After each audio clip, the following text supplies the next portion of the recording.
Très heureuse de vous retrouver pour le JT. Nous sommes le mercredi 28 novembre dans l'actualité ce soir.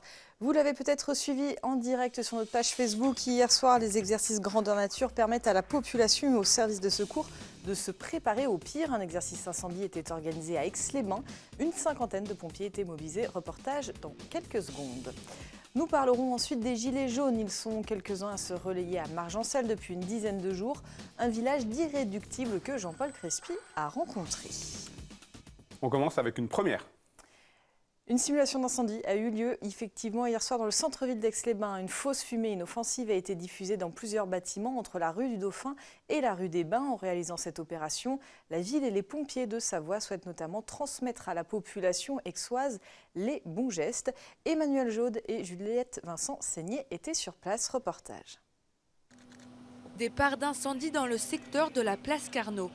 Une cinquantaine de pompiers sont sur place. Le feu menace de se propager sur tout l'îlot. Mais les riverains peuvent être rassurés. Ce soir-là, il est bien question d'un exercice de sécurité incendie.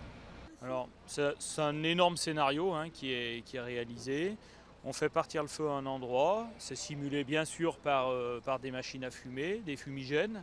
Et puis, on fait se propager le feu. Et on fait arriver les pompiers. On a simulé un appel. Les pompiers arrivent, ils cherchent des renseignements, ils donnent les premières mesures à réaliser. Et puis il y a d'autres camions qui arrivent en renfort, ils donnent encore des mesures à réaliser.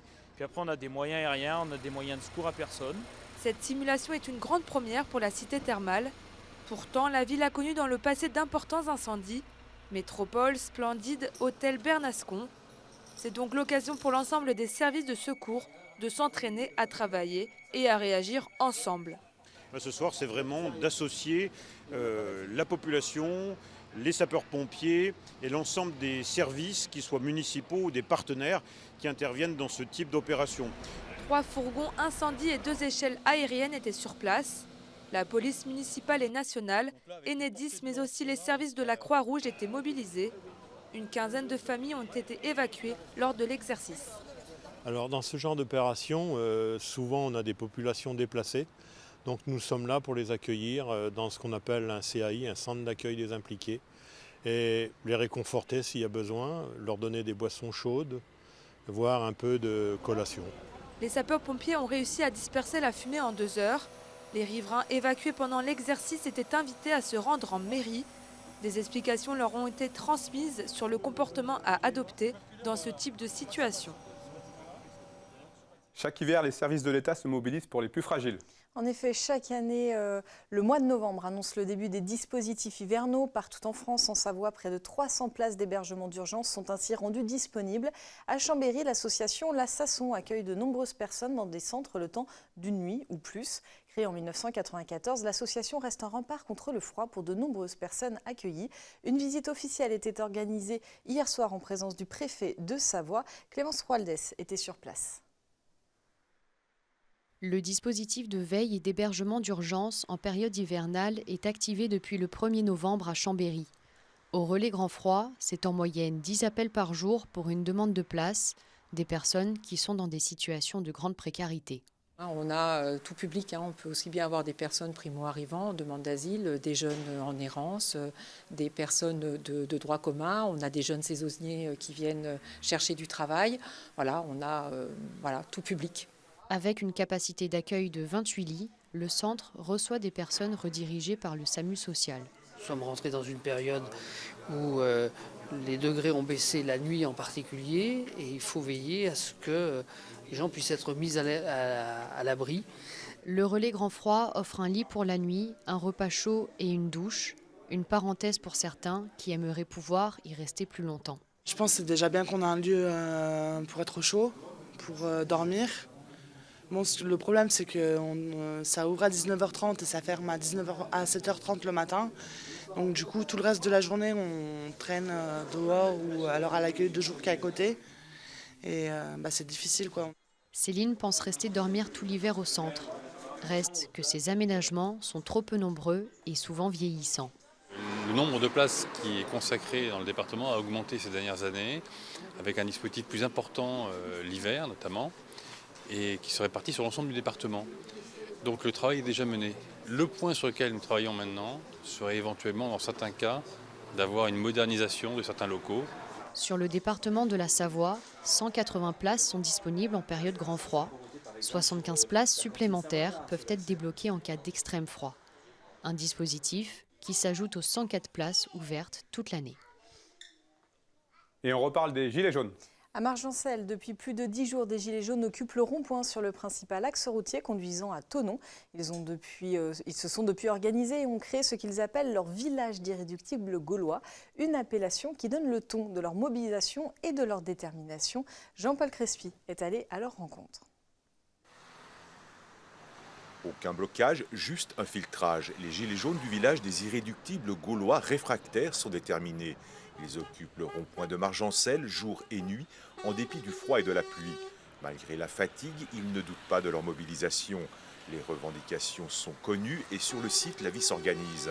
Des abris de fortune pour se protéger et un petit chapiteau abrite des tables, des chaises et beaucoup de nourriture apportée par les Chablaisiens. Une solidarité retrouvée pour une mobilisation déterminée à se faire entendre. Je croyais qu'on vivait chacun pour soi sur la planète. Eh bien, c'est pas vrai. Ce n'est pas vrai du tout. On est unis. On est unis, surtout nous, dans nos petits revenus. Parce qu'on a du mal, moi le premier, j'ai du mal à mettre les deux bouts, à joindre les deux bouts. Vous voyez? Et c'est pas facile, hein. Ce n'est pas facile. En tant que citoyen et commerçante, on se sent aussi concerné. Nous aussi, en tant que commerçants, on paye des taxes à l'État, on paye beaucoup de choses. Et en tant que citoyen aussi, en fait, tout simplement. Sur le site, l'alcool est banni, tout comme l'affichage politique et syndical. Aucun débordement n'est toléré. Au son des klaxons de solidarité, les automobilistes et les routiers, tous affichent une même volonté. Ils sont de plus en plus nombreux à rejoindre le village pour sortir de l'ombre et exprimer avec ses mots sa détresse et sa colère. Nous revendiquons un mal-être français, certes, mais cet esprit, il est dans ce carrefour, c'est-à-dire la gentillesse des gens. On essaye de ne pas bloquer, ça c'est un esprit, on essaye de ne pas faire du mal aux gens. On essaye qu'il n'y ait pas de débordement, ça c'est un esprit, c'est un état d'esprit. Nous sommes des gilets jaunes, point.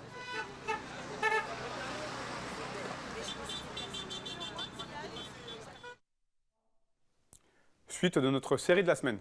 Elle est consacrée, tu le sais, au grand retour du vinyle. Le marché augmente de 50% chaque année depuis 7 ans. Une aubaine pour certains professionnels, souvent des passionnés.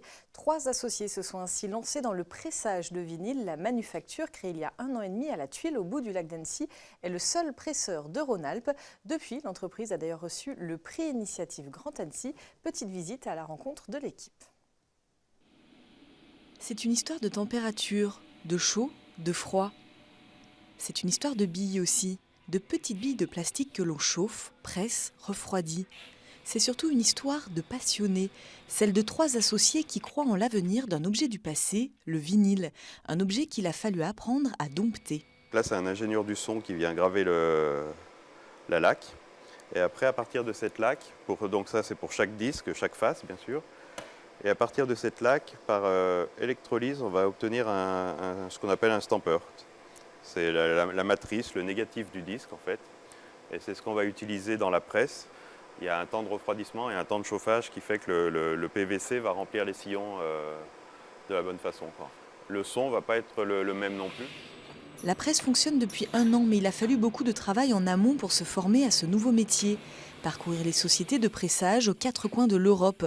En France, le métier se fait rare.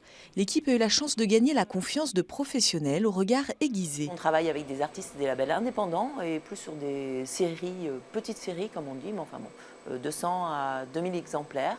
On s'est aperçu pendant l'étude de marché, avant même de créer la société, qui a fait une forte demande au niveau du pressage de vinyle. On a observé depuis 3-4 ans que le marché du vinyle en fait s'essoufflait au niveau de la création des indépendants. On trouvait pas mal chez les disquaires des rééditions, ou en tout cas des vieux disques, mais on avait du mal à trouver effectivement des disques de création actuelle, quoi, de groupes de rock, de groupes d'électro. On s'est rendu compte qu'effectivement il y avait un vrai décalage entre le besoin en production et les outils de production. 4000 labels sont présents sur le marché français. Pour les approcher, les 3 associés comptent sur le bouche à oreille. On pour pouvoir faire que des groupes locaux sortent, il faut être assez réactif, quoi. C'est là que c'est ce qui manquait en fait dans ce métier. Bien souvent, quand les gens voulaient faire des vinyles, ils mettaient 6 à 8 mois. Donc c'était extrêmement long entre la création musicale et la sortie. Nous, on est plutôt sur 2 mois. Donc ça a parlé aussi. C'est ce qui nous a permis d'être en phase avec les clients. L'objectif dans les mois à venir, acheter une seconde presse pour créer plus de vinyles, mais aussi développer la distribution des 33 tours sans intermédiaire.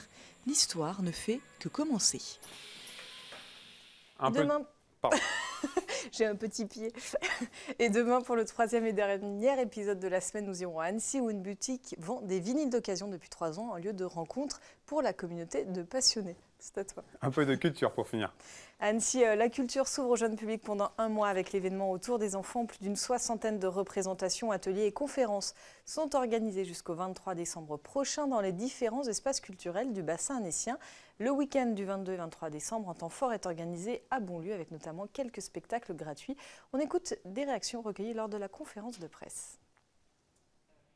L'idée, c'est de proposer aux familles un ensemble de spectacles, d'actions, de cinéma, de sorties culturelles, pas tant pour occuper un espace en attendant Noël, que plutôt se dire, permettre aux enfants de vivre leurs premières émotions artistiques et d'être dans la découverte des univers, des approches, des esthétiques différentes. Donc la temporalité a été choisie pour permettre au public de se déplacer sur le territoire et de pouvoir en tout cas expérimenter toute la profusion de propositions qui est programmée du coup dans le temps fort autour des enfants.